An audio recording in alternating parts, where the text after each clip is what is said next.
Hello and good morning, good afternoon, good evening, whenever you're watching this. I hope you're having an amazing day.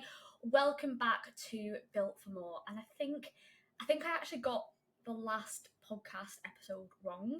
I think I said it was episode 5 when it's actually episode 4. I think this one's episode 5 or 6. I haven't that long had a podcast. I'm already messing up the episode numbers, so it doesn't really matter what episode it is. We are back, and today we're going to be talking about how to make your New Year's resolutions stick. Now we're a couple days away. Actually, no, we're 1 day away from New Year's Eve. If you're listening to this on the Monday, obviously tomorrow is New Year's Eve, and then we're straight into the new year as well. So because it's right around the corner, there is no better time to talk about resolutions, and more importantly, how to stick to them, because that is something that the majority of people struggle with. So today we're going to be diving into practical strategies for making your goals last beyond January, and that you're not going to be in the statistic of new year, new me, and by the time February, March rolls around, you've already let it slide. So let's jump in. So why do most resolutions fail? So I just want to start out with a statistic. So did you know, I only found this out the other day and I was gobsmacked by it, that only 9% of New Year's resolutions are successful. And that's from a study at the University of Plymouth.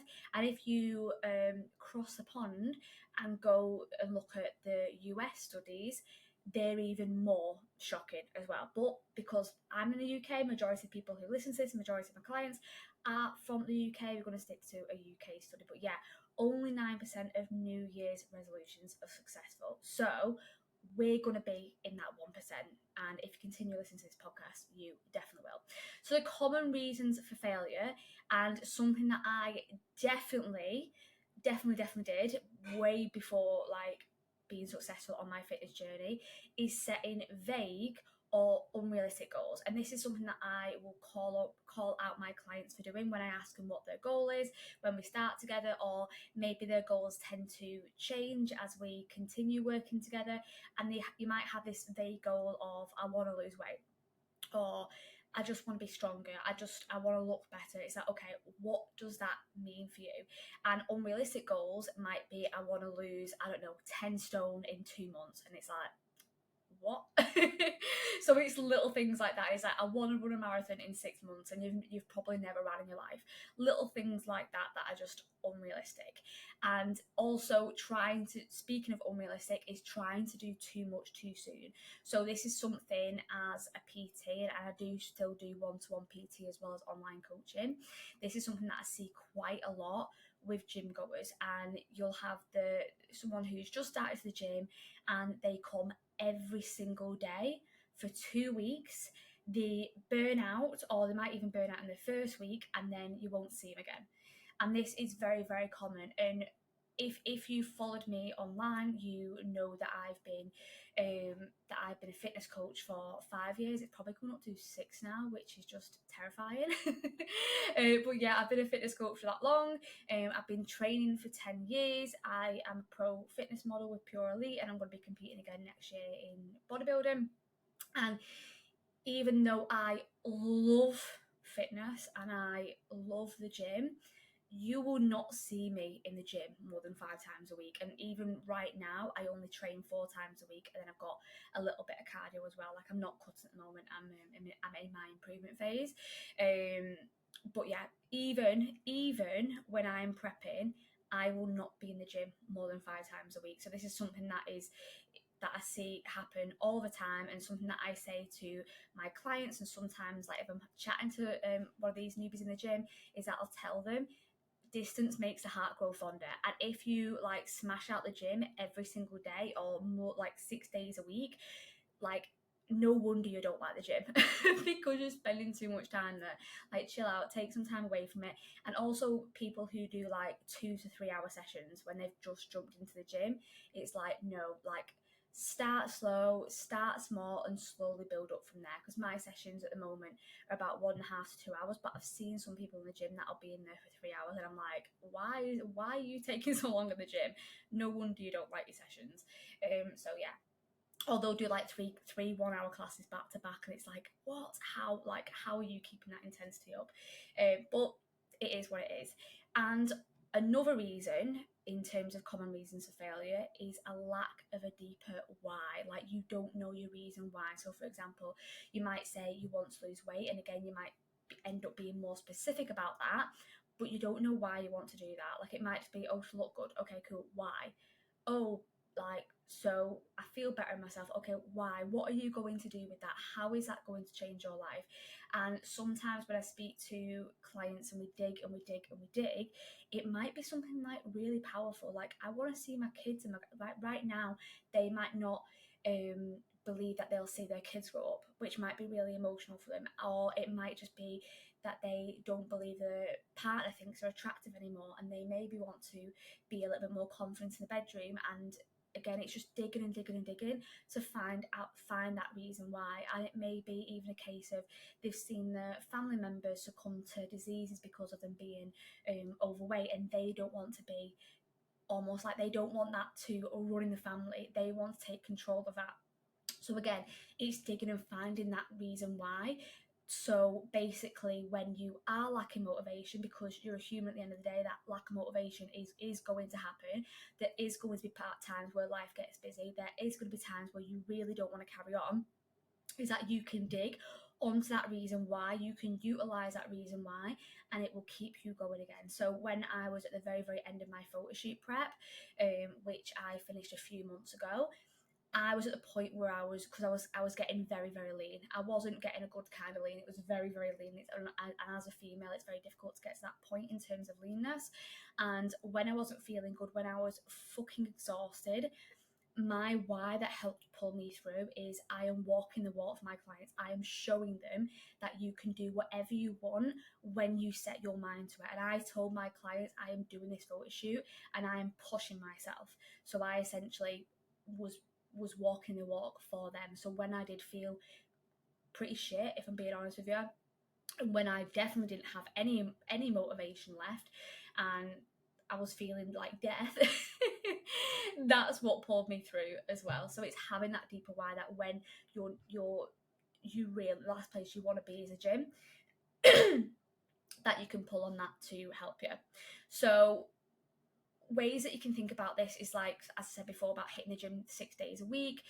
Most people are burnt out by like the second or third week, and it's about setting up systems to help you succeed by going through all of those and making sure your goals are specific, making sure that you're starting at a realistic point and slowly turning up the temperature towards challenging for you but also realistic for you, and then finding that deeper why as well. So next thing that I want to talk about is the mindset of achieving goals as well.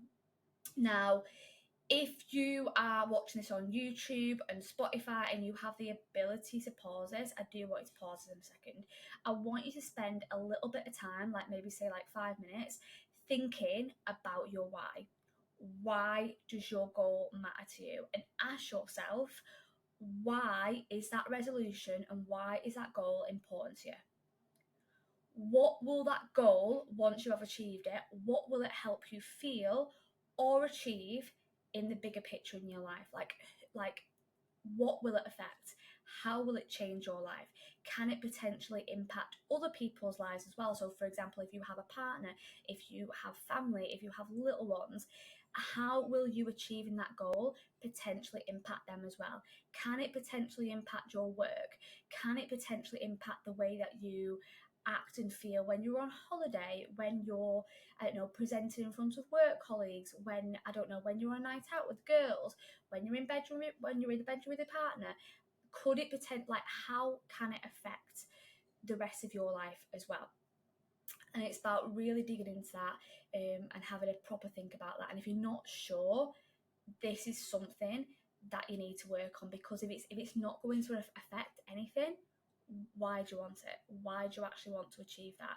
And it may be that you've not found the right goal for you, and you just need to dig and just tweak that goal until it does matter to you. So for example, it might not be necessarily losing weight, it might be being healthier. And being healthier and losing weight, they can be the same, but they also might not be as well. So for example, if your goal is to be the healthiest version of you, as a byproduct as being the healthiest version of you, the fat loss might happen as a byproduct, but it's not your main focus. So you see what I mean? Or if your goal is to be super strong, then again, like, fat loss might happen with that, but it might happen as a byproduct. Or for example, if your goal is to compete in powerlifting, fat loss might literally not have anything to do with it, and you might not lose weight. You might actually put on weight, if anything, body fat and muscle mass as well. So again, it's finding your why and what works for you and how this is going to change your life. Next thing that I want to talk about is how to set resolutions that stick. So as I was saying before about people setting vague goals, is be specific and measurable. So if you've listened to the podcast, I think it was the second podcast on smarter goal setting. If you haven't watched that, watch that. If you haven't listened to that, make sure you go ahead and listen to that, because that will go through how to set really specific goals. It'll go through the reason why as well, and it'll go through other ways where you can look at potential barriers that'll get in the way too, which we'll speak about in a second as well.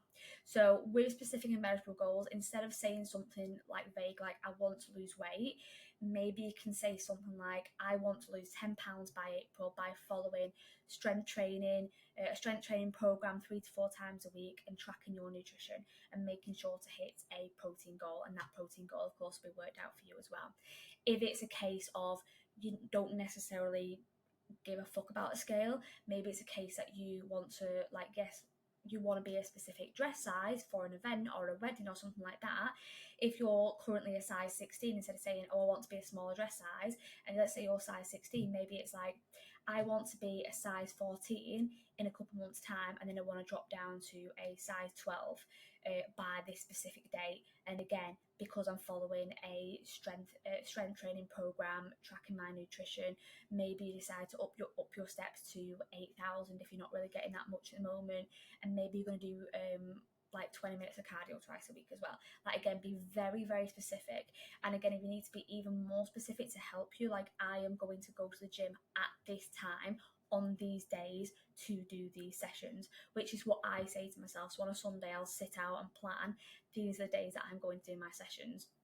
And I did it this week over Christmas as well, because I knew the gyms would be closed on certain days and I'd have to swap around my days. I knew that I wouldn't be able to get to the gym on Friday because I was doing all my clients' check-ins. So I just moved my sessions around as well and made it work. And I was able to do that by, on that Sunday, sitting there and going, okay, these are the days that I'm going to be going to the gym as well, and setting like mini goals that are a part of my big goals as well. And this leads me on really nicely into the next thing, which is focusing on process goals, not just outcomes. Because yes, you might have a goal of losing weight or being a certain dress size or bench pressing or squatting a certain amount, hip thrust a certain amount. However, that might be your main goal, yes. But it's also good to set up small goals and like little missions that will help you achieve the big goal. So for example, with the losing weight, instead of focusing on the scale weight or focusing on that dress size, your focuses and the things that you need to worry most about is making sure that all of your workouts are hit, making sure that you're eating in alignment with your goals. So yes, you're tracking your nutrition, you're eating balanced meals, you're getting your protein, making sure your sleep's in a good place, making sure you're getting your steps and your CV health is being worked on as well. You're focusing on the processes that will get you the outcome you want. Because just like I was saying before about people who focus on health, the fat loss will usually be as a byproduct. And your main goal, as long as you have the right processes in place, your main goal will come as a result of you sticking to those processes and ticking those boxes. And essentially, you can just leave the main goal and just get really fucking good at ticking these boxes, and the main goal will take care of itself by itself. Part of that is by breaking your goal down. So again, you might have like your very very big goal, and let's say it might be you want to lose 3 stone, which depending on the size that you are, that might be a lot, or it might not be a lot. But I know for me, if I said that, oh, I want to lose 3 stone, that's a bloody lot of weight for me. So yeah, you might have that goal, and you might break it down into like quarterly, or you might have monthly milestones. You might have bi-weekly milestones, like maybe every other week you lose a kilogram or something like that. And this is to avoid overwhelm. And it's literally not focusing on however long it's going to take you to lose that 3 stone. It might be every 2 weeks I need to get to this. Okay, that 2 weeks comes. Every 2 weeks I need to get to this. And you're just focusing on bi-weekly, bi-weekly, bi-weekly. And this really, really helps you as well. And it's the same, for example, if you have process-based goals as well and strength-based goals. This is something that I do. Like, let's say in terms of my hip thrust, I have a goal of reaching 100 kilogram on my Smith machine. Hip thrust. Amazing. So the first goal is 50 kilograms. I've nailed that. Next goal, which I'm getting pretty close to, is 75 kilograms. And then after that, I might go, right, okay, I won't completely jump up to 100. I might just set myself a goal of 85, 95, 100. And yes, the main goal of 100 doesn't go away, but I'm setting myself little goals, and when I get to 75 in potentially a couple of weeks time, I'm going to celebrate the shit out of that. And then again, when I get to 85, I'm going to celebrate the shit out of that too. Instead of going, oh my god, I'm still 25 kilograms away. I'm not. I'm just going to celebrate where I am, and then that's going to help keep pushing me there as well. And you can do the same with like squats and even lat raises and stuff like that. Whereas obviously with lat raising, it might just be in a couple of weeks' time, I want to get another rep because of how mad it is to progressively overload on lat raises. Next thing that can help you in order to achieve your goals is accountability. So if you're like, when you are juggling life, like you're juggling a career, when you're juggling family and personal goals, and of course your fitness goals as well, accountability is going to be your secret weapon. And accountability can come from a lot of different areas. So you can invest in a coach like myself. You can invest in like a coaching community, like a group coaching program. Again, you can get your partner to help keep you accountable as well. Some people's partners are good at this, and some people's partners not so much. So I know my partner John is incredible at this, but obviously I've coached a few people who have partners who almost like try and take them down. not like sabotage goals, but they're not the best. Of like, oh, go on, get a pizza. So it depends on the partner that you've got, or it might be kind of like a gym buddy, a friend who's on like a similar journey to you that can help keep you accountable as well. So I've known of people like having friends and they almost utilize each other's like check-in every week and stuff like that. And I think that's really good if you don't have the finances available to afford a coach as well. But if you do, and I'm not just saying this, like having a coach who knows what the fuck they're doing is honestly going to be a game changer for you. Doesn't have to be me, but if you are interested in a coach, just shoot me a message because I'm pretty fucking good at what I do. And next thing is thinking about how you're going to overcome roadblocks. And this is something that I briefly touched upon on the Smarter Goal Setting podcast as well, is that when you are setting goals for yourself, and this is something that I see quite a lot of people who set resolutions for themselves, is they'll set these goals or they'll set these like intentions of what they want to do, and they'll have incredible intentions. As I said, with people wanting to go and train like for 1 hour every single day, that's an amazing intention. It's an amazing goal to have. However, we need to also be realistic and expect obstacles as well. So in terms of obstacles, let's be honest, there is going to be points where your life will get busy. There will be points where you won't have motivation. There will be points where you get ill. You might get injured. You might have like a little niggle. You might need to stop, and a family member might need you. Again, you might have holidays in the middle of your journey. You might have work conferences. You might have meetings with clients and all those kinds of things. obstacles do happen, so it's good to have your goal and then look at anything that can potentially get in the way of that goal as well. And this is not to put you off. This is something to look at them and go, okay, how am I going to overcome these? How am I going to overcome these barriers? How am I going to get around them? How am I going to jump over them? Because all of these things are very, very normal, and it's something that every single one of us deals with as well. Especially in terms of motivation. Anyone who says that they always have motivation is absolutely lying. As I said, I've been a fitness coach for 5 years and I've probably had motivation for 1 year of that. In total, obviously, it scatters around, because at the end of the day, motivation is an emotion. And just like happiness, just like sadness, just like anger, it comes and it goes. And it's great when you have it, fucking push when you've got it, like use it, of course. But when it's not there, you've still got to do the do. Just like when you go to work, I'm going to guess that you're not always motivated and always happy when you go to work. However, you still go to work, you still go ahead and get it done, because when you are motivated to go to work, amazing, like if that happens. But if it doesn't, then you still go ahead and do the do, because you know that you need to do those actions to get the outcome that you want, which might be climbing the career ladder, it might be a certain lifestyle that you want, it might be a certain obviously getting paid and things like that. So that's, if you don't go to work, you're not going to get that. So it's understanding that those consequences will happen, and it's the same with fitness as well. If you don't do X, Y, and Z, you will not get your goal. And if you don't get your goal, again, looking at it in the other way, with what will happen in your life when you do get your goal, what will happen in your life or what won't happen in your life if you don't get your goal as well. It's also seeing that as well, so you understand the consequences of not acting. And it's really good to build resilience. Put my teeth back in.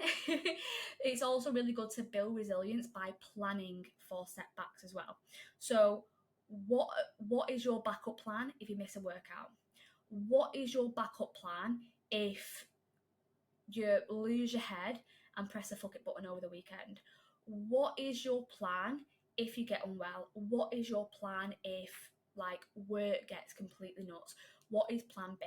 And funnily enough, I was actually speaking to a client about this, I'm obviously not going to name the client, but I was talking to her about it a few days ago, because she messaged me and she was like, hey, I haven't been great this week. I haven't ticked my boxes because I've been struggling with my mental health.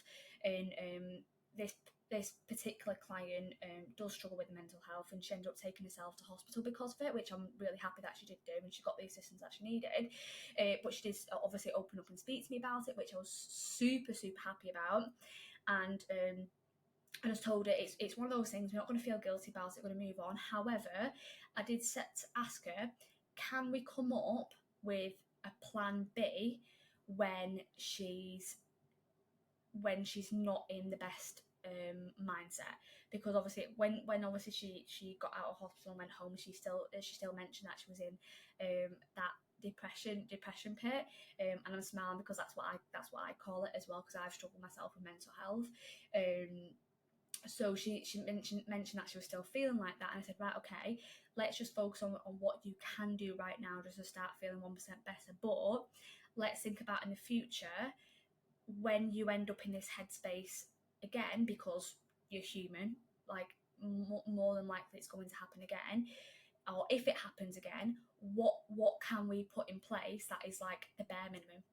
So again, and maybe instead of going to your sessions in the gym, can you potentially go for a walk around a block? Maybe it's a case of, instead of tracking, maybe we have like a very minimal way of for you to focus on nutrition, and essentially your that person's barrier is the mental health, and this is how we're going to overcome it when the mental health is not in a good place. And it's really good to have those plans in place as well. And again, that might not be something that you struggle with. Your obstacle and your setback might be work gets absolutely nuts every now and again, and that's fine. Or it might just be like there's times where you've got to go to London for a week for work. Okay, what is that plan when you do that? How are you going to control what you can control when you do go down to London, when shit hits the fan in work, when your kids start acting up, when you are ill, when your mental health isn't great, when You've got to look after your nan. I don't know what your personal barriers are, but it's really, really important to look at all the barriers that you can potentially have, and then find the backup plan with that. Because at the end of the day, this journey, a fitness journey, is not about being perfect. It's about being consistent.